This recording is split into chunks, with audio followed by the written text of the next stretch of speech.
بسم الله الرحمن الرحیم۔ الرحمن الرحیم۔ مستحب قربانی کے چند احکام۔ آیت اللہ سیستانی فرماتے ہیں کہ جو شخص قربانی کرنے پہ قادر ہو اس کے لیے قربانی کرنا مستحب مؤکد ہے، اور جس شخص کے پاس قربانی کے جانور کے پیسے ہوں لیکن اسے قربانی کا جانور نہ ملے تو مستحب ہے کہ وہ جانور کی قیمت صدقے میں دے۔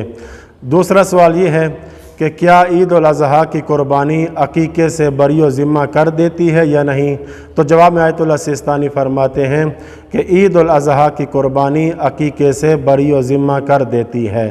پس جو شخص قربانی کرے یعنی جس کی جانب سے قربانی کی جائے اس سے عقیقہ کرنا بری و ذمہ ہو جاتا ہے، لیکن اس مسئلے میں شرط یہ ہے کہ اس حیوان میں کسی شخص نے حصہ نہ ڈالا ہو اور جس کی جانب سے قربانی ہوگی اسی شخص کے عقیقے کی ادائیگی شمار ہو جائے گی۔